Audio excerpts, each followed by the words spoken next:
So 2, 3, 4, 5. Almost like 6, 7. So that goes to prove that that mind is about everything. What we are doing, what Yes. we are studying is nothing but mind. Mhm. And how does mind fit into all this discussion? What is mind? I think mind is the only thing we have. We can be unsure of our body, but mind we have. Some people say that the body is an image in mind. We feel our body, we feel our body through mind. We see our body through mind. So, so body probably is only representation in our consciousness, in our mind. So, in other words, we may or may not have body, but mind is the only thing we have. No, I'm just being what you funny. said, what? No, it's not funny. That's a absolute truth. You are bobbing like a cork in an enormous consciousness. The entire world is nothing but a consciousness bobbing in a ocean, in a sea. Everything you are seeing, looking, thinking is in an ocean, and that ocean is consciousness. That ocean presents itself as a big wave, small wave, a fish, alligator, big fish, small fish. That consciousness which presents itself, and that consciousness which presents itself as various names and forms and shapes, Nam and Rupa, is what gets originated in your mind. Otherwise, there's nothing but a consciousness. There's an infinite consciousness, the infinite ocean. So come back to our mind. So mind is we have realized, we have learned in last many classes that we are made up of spirit and matter. And spirit is the consciousness in us, soul in us, God in us, and the matter is body, mind, and intellect. Now, what is matter? Matter is nothing but, as we learn, 5 elements: the space, the air, fire, the earth, and the, what is the fifth one? Agni Pavak No, the space, space, air, fire, We fire, Vayu. fire, Yes. earth. wind. Yes, sir. Sorry, Sir, Akash, Bhumi, what? Akash, Vayu, Vayu, Akash, Vayu, Agni, Akash, Vayu, Varunai, Agni. air, air. Panch. So Akash, Yes, air, fire, sir. earth. Which is the Water. fifth one? Water. Correct. Yes, sir. Correct. Very good. I'm happy. I She's the wait. yoga teacher. Yeah, She's our yoga teacher. yeah, She remembers this thing. yeah. Yes, sir. Good. So no, I was waiting for water to come in. There couldn't be anything more vital than water. So these are the, Yes. in a degree of their visibility, the space, air, fire, water, and earth, in that order. Why we have got 5 elements? Because how many senses you require to see it. Space, you can just see probably. Air, you can feel too. Fire, you can feel, you can see, you can hear. Water, you can feel. All 4 senses are required. Earth, all 5 senses are required to see it. So depending on their grossness, how gross they are, these elements are described. And these elements are fundamental, critical part of our matter. We are made up of these 5 elements, 5 bhutas, what we call it: space, air, fire, water, and earth. So body is made up of these things. And is mind also made up of these things? Yes. Where else mind will come from? So as the body is made of these things, 5 items, mind is also made up of 5 items, but body is being gross, is visible. Mind being very subtle, is very sukshma, what they call it, it's not visible. But the expression of mind is seen everywhere. So there's no direct perception of the mind. Mind is perceived indirectly. Its expression is seen. When you are angry, they say now that when there's a smoke, there must be a fire. When somebody inside the room is breaking the plate and cups, then you know he's very angry. When a teacher is shouting, you know a teacher is very angry. You are not a teacher, so you can only see from expression. So mind present itself through its expression. From expression, you know your mind, or you know anybody else's mind. And the expression is outward. What happens to inward is experience of the mind. Now, in experience of the mind comes from all the senses, perception, eyes, nose, ear, taste, and touch. These 5 are the perception which brings the experience of the mind. So your mind is an experiencer. Your mind is expressor, actor. Your mind acts. Body is very innocent. Body has no role to play. Unless mind tells the body will not do anything. If you bring a man, close his eyes, close his ear, he is very scared of a dog. And you bring a dog in front of him, dog is very quiet, the man will not react because his eyes are closed, his ears are closed. So he cannot experience the fear which he has within him of dog. So when you open his eyes, he'll jump up. There's a dog here, or a snake, or an elephant, or tiger, or anything. So the mind represents itself in us through its expression, through its experiences which it has. So, but it is made up of the same element body is made up of, though it is a much, much subtler. So the mind present in us is a karta, it's an actor, it's a expressor, it's a experiencer, and it leads to final outcome of us. If whether I'm a good teacher or a bad teacher, it depends on my mind, how settled my mind is. If my priority is that why I should take class every day, 6 o'clock I can go and go for a good walk. How settled my mind is depends on that. So are you. You are nothing but as your mind expresses yourself, so do people perceive you. You have gone through some life, and you have seen hundreds of people. You perceive them angry people, good people, bad people, happy people, unhappy people. You take them as a good friend, bad friend, very bad friend. So that's your perception of the people. Where does it come from? How do you experience it? By the expression of their mind. Are you all with me on this? Yes? Yes, Good. sir. Yeah. Yes. So, depending on your expression of your mind and experience of your mind, outcome of mind is decided, outcome of you decided. If your mind is when you wanted to study, that time you are playing, you become a poor student. So you didn't get a good job.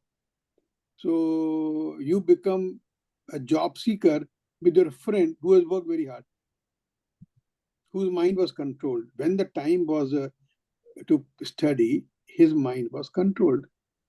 Whereas in your case, you were playing. So the outcome of mind is that you are not as qualified as you could or should have been. So mind as an actor, as a organ in our body, perceives the world through our senses, then experiences the world, and then owns the world. He says, my world. What is my? Who that my in you? I'll give you an example. You have a phone in front of you. The moment first time when you saw the phone, today morning, you say, it's my phone. What is in the phone is yours. Except buying it. Is there anything in that phone which belongs to you? You did not make it, you did not manufacture it, you did not develop a software. Your picture also is not real picture, is a reflection of you in the phone. What is real in that phone? But you own it. You say, I own it. Now, where does ownership comes from?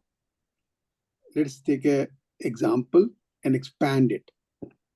When you look at the tree first time, who looking at the tree? Eyes.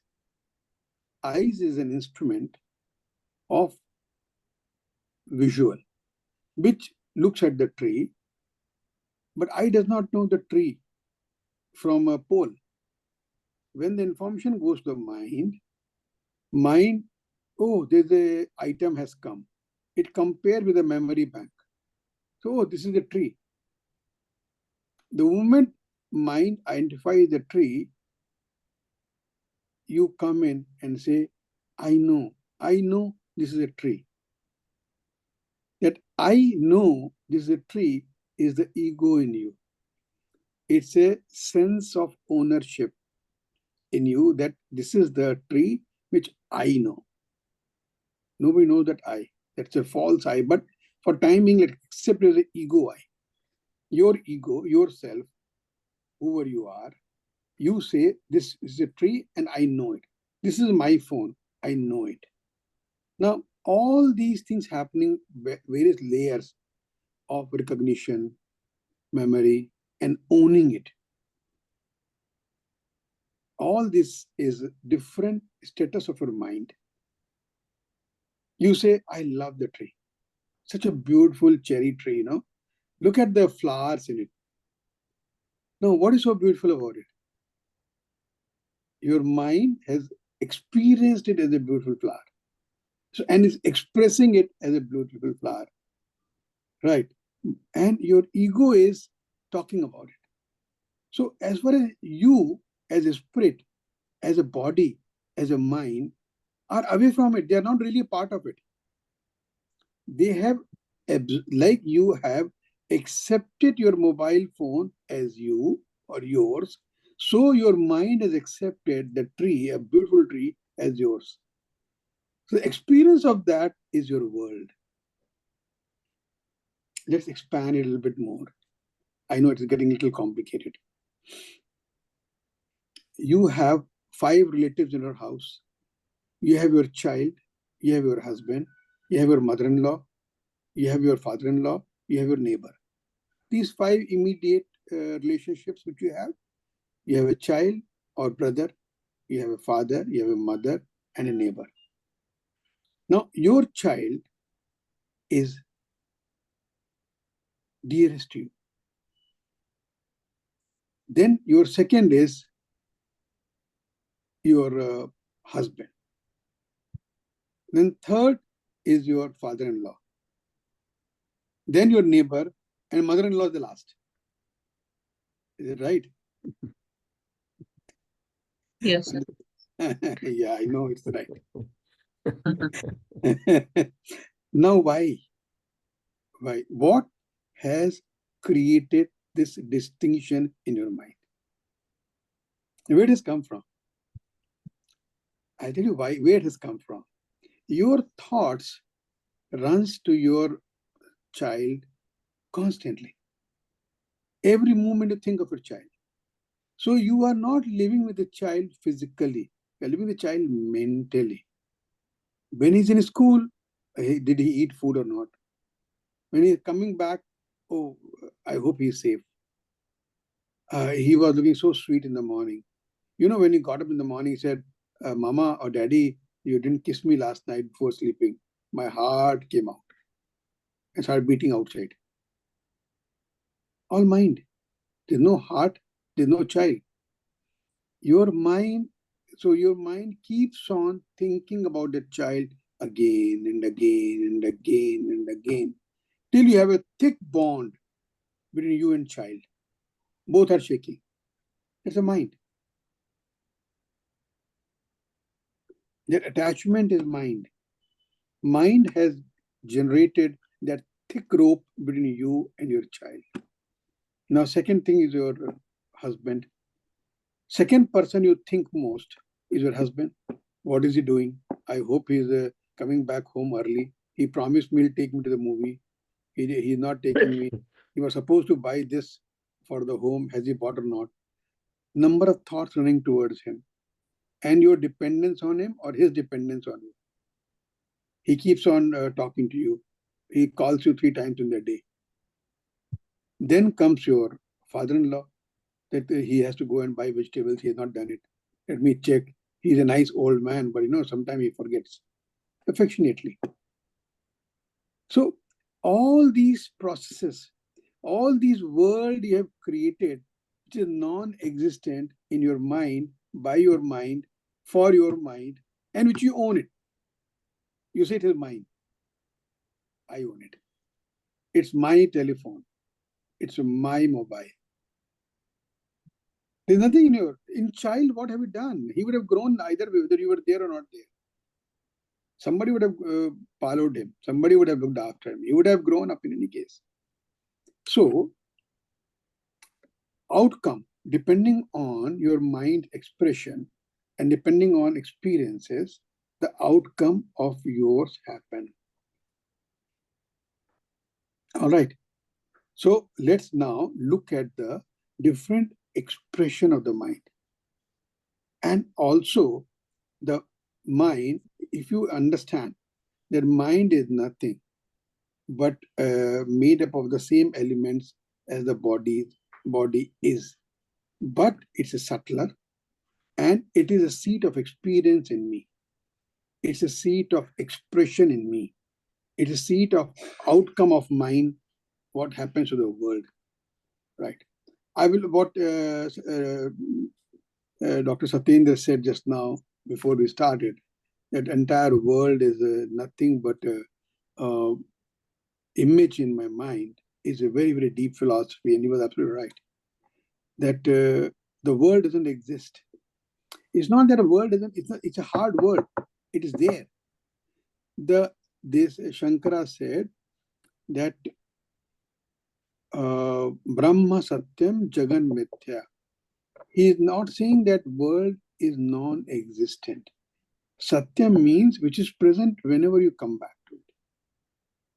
So when you come back after some time, if the things don't exist, then it is not Satyam. It is not true. It's a false. Like every time you have a sugar and put on your tongue, it'll be sweet. That's Satyam. But if you have a sugar, one day sweet, one day non-sweet, that's not a sugar. It's a mithya. It's not a Satyam. So when we say that the world is not Satya, it's not that world doesn't exist. It exists, but it keeps on changing. It's changing so fast, including us. We are not Satyam. We are Mithya because we are changing. I was not like this. Me and Dr. Satyendra were much more handsome in the earlier days. Now we are handsomer. We are more handsome now. As time will pass, we'll go away. So we are changing constantly. So we are not truth. We can't be truth. Anything which is changing can't be truth. Right. So the mind is a seat which creates your world in you through its experiences, through its expressions, and through experiences and expressions in between you're owning it. Why the owning it is important? Because if you see somebody abusing you, this experience is coming in. Now, you don't own it. If somebody is abusing, he's using bad word, why do I bother? If you don't own it, say he's probably mad. And don't express yourself negatively, then that person abusing has no value. So your outcome is a peaceful mind and no fight. But because you own it, the moment you hear abuse, you say, how dare he calls me thief? What have I stolen? He is a thief, his father is a thief, his neighbor is a thief. Then they'll come to you and start fighting with you. So it erupts a fight. Because you owned his abuses. If you don't own his abuses, then his abuses are with him. It's a very common example, but day to day it happens. People get so jittery, so agitated in the office when boss screams and shouts. Boss is not shouting at you. He's shouting at your work. Work is not you. It's your production. What you have produced. If you produced a bad work, boss will shout. If you produce a good work, boss will appreciate. So as long as you detached yourself from the work, I am supposed to do, I did whatever I best I could. Now, if you think it's good, fine. If you think they're not good, let him teach me how to do it better next time. I'll do it. But you own it. You own your work so much, then work is criticized, you get criticized. You feel down, you feel let down. कैसे हमको ऐसा बोला? He spoke like this. It hurts me. So all these churning is happening in your mind. So let's look at the mind. First slide. So we need to control the mind.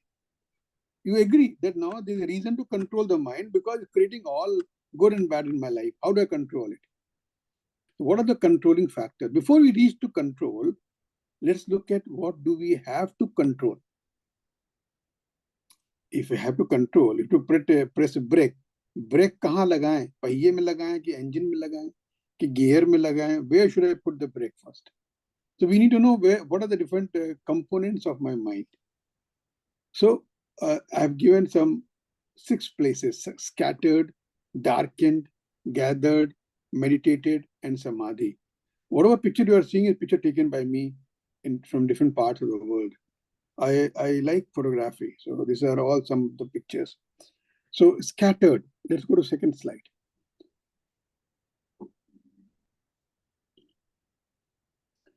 Scattered is a picture which I took in Satyendra in Ananda. अच्छा. ऋषिकेश के ऊपर है ना आनंदा. हाँ. Yeah. I took Just it give me there. 1 second. Second slide. I'll move the slide. Just give me 1 second. No, take your time. There's no hurry. Seems to be. There was a big garden in Ananda. Ananda is a resort, one of the good resorts of Uttarakhand. Very quiet, very peaceful. So I went there and I saw the peacock, very beautiful peacock. And there was a rock. I was there for 4 or 5 days.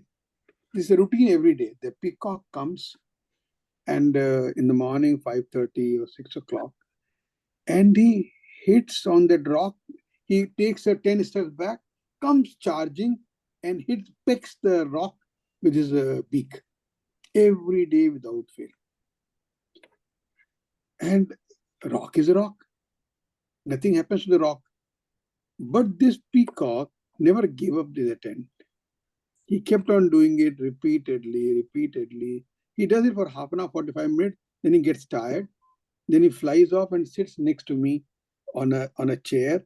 He'll sit there for a good half an hour. Then he'll fly off, go to the valley. That's the end of his morning ritual. We are exactly like this peacock.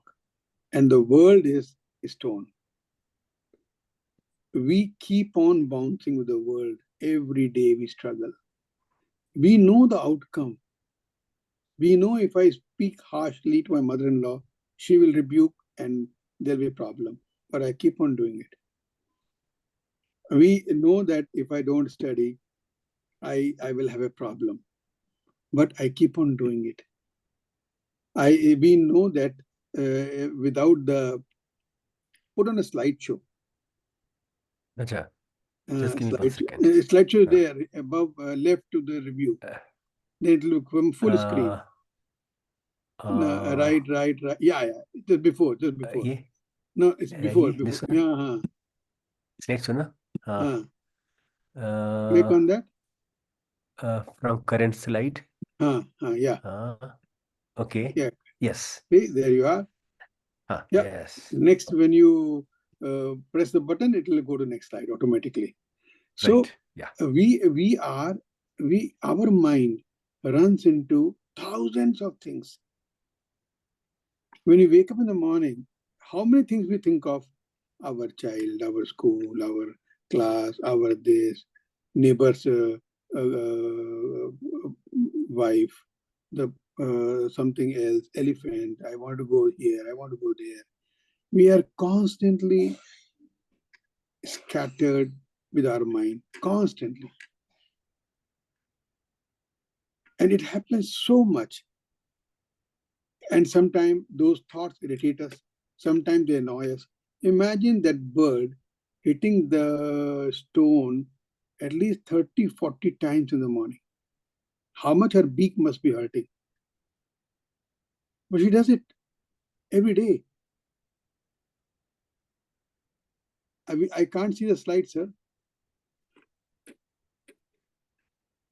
So never mind, you keep on trying. So this is how this is how we are. We are in our mind. We entertain so many thoughts. If we get up in the morning and take a resolve that for first 5 minutes, I will not think of anything. And try working on it. Try it out. Very interesting. If you can do that, then your mind will be kind of under control. You start with that practice. What happened to slide? I'll just give me 1 second. Take your time. I'm not in a hurry at all. Safari.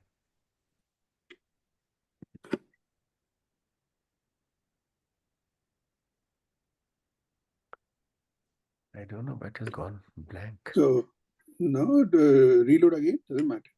So, we have so many issues to deal with in our world. So many issues to deal with in our world. Our problem is not that we are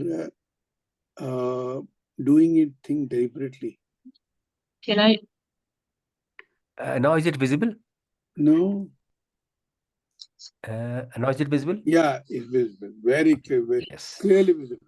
Yeah. So our problem that we don't know which thoughts to control, which thoughts to allow to think. If you remember some time back in the one of the classes, I said that if a thought is disturbing you, you can replace with another thought. So one of the ways of controlling your disturbing thoughts by replacing with another thought, good thought, better thought, which is possible. You can do that if you really try. So these are the ways of controlling your scattered thought. Next slide. Darkened. When we are sleeping, most of the thoughts are in a sleep mode. They are kind of not actively passing through your mind. You're just sleep. One of the status of the mind. And a lot of people use it effectively. You dream. You know, when you're dreaming, they teach themselves what to dream. They plan dreams. You'll be surprised at how you can impregnate your mind with thoughts to come back to you from time to time by giving suggestions to you. Now you know that your mind is a seat of experience, and it's also expression. So experience means any thought which is set to the mind, also an experience for the mind. So mind is organ for itself also.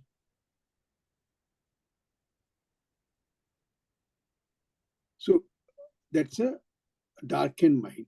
Next slide.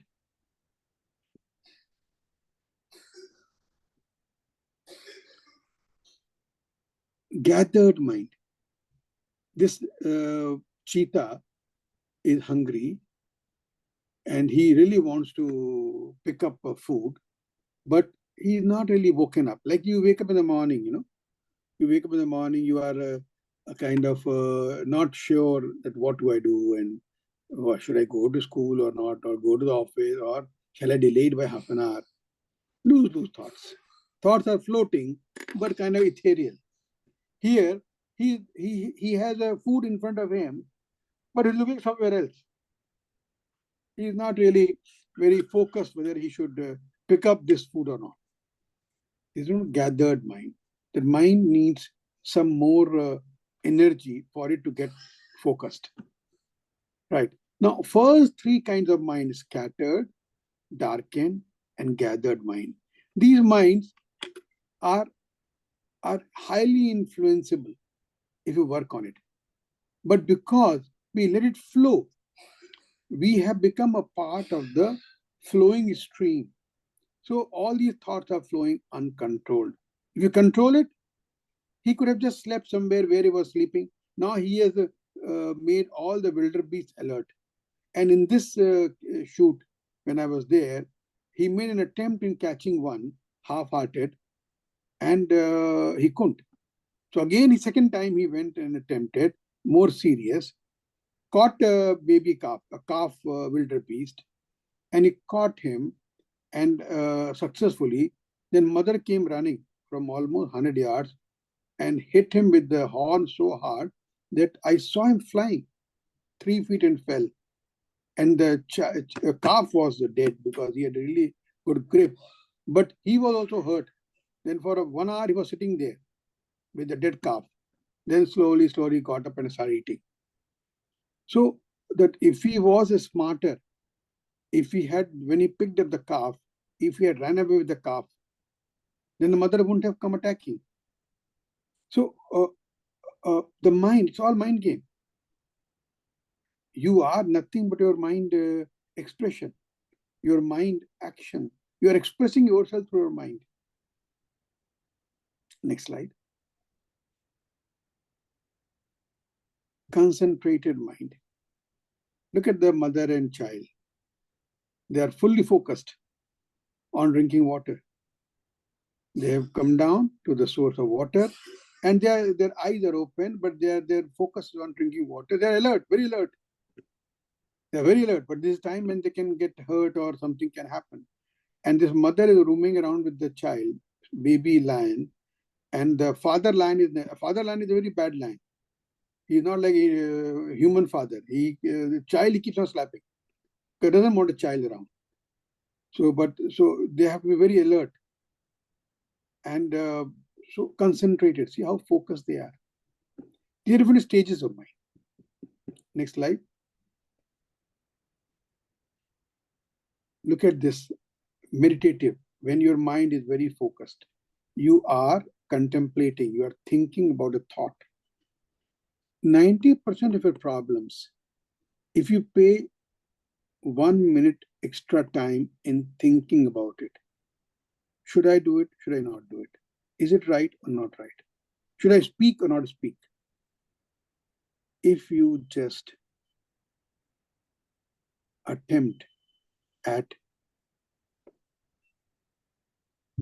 meditating over your mind, not somebody else's mind. Whatever you have done today, if you meditate over it in the evening, just 5 minutes, concentrate.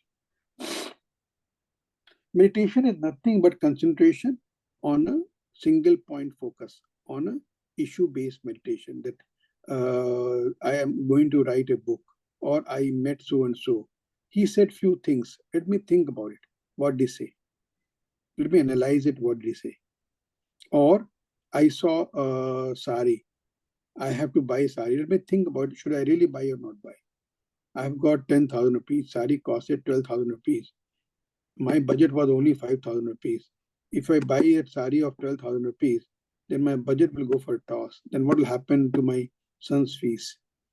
But then most time we go and buy for 12,000 sari. Then we go to the husband and borrow money. He gives, when he gives, good. If he doesn't give, we have a fight. Then why don't you give him money? If we had controlled and not bought the sari, we have plenty of saris in our life. But we always want to have one more. We look for occasions that this Diwali, I'll have one more new sari.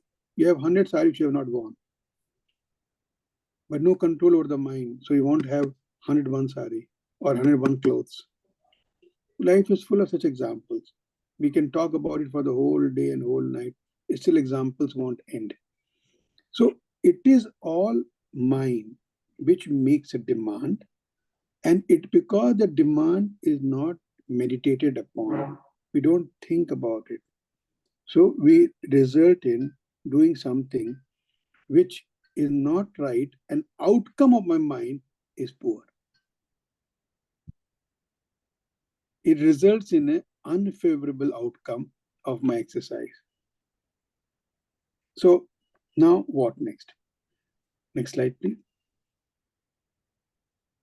Samadhi, deep meditation. What is deep meditation?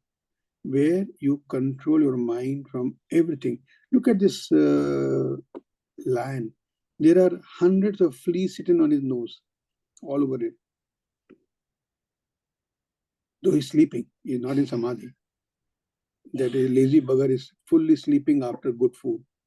But when you have completely dissolved the object and subject relationship in your mind, you are supposed to be in deep concentration. That's samadhi. That brings the complete peace to your mind. That brings peace, and then the mind becomes experienceless, expressionless, and outcome of the mind is zero. Mind is not creating any outcome. Then you are most peaceful. Mind doesn't disappear. It stays there, but it's a non-functional for time being. Because the mind relationship is object and subject. Everything you are doing is object, and so I'm object, you are subject. You are listening to me, I'm an object, you are a subject. Your mind is constantly analyzing object and subject, object and subject. When you are in deep samadhi, there's no object, there's no subject. Both become one. It's a single pointed focus into your mind where the mind becomes non-existent, as if it has become a non-existent. So these are the different stages of the mind. And next Wednesday, we'll talk about how to control. What brings the full control over the mind? For time being, we just think whatever we have talked, if you develop a practice of thinking about it from time to time, today is the best day, in the evening, afternoon, whatever we have said so far, whatever you have written down or not written down or thought about it, just think, meditate on it. Concentrate, take concentration to the meditation, to samadhi. It needs a practice. It needs a practice, nothing but practice. Abhyasa makes you perfect. When you keep on practicing it, that takes you to the point where you become an expert. Okay. All right. Can I have some questions if you Great. have any?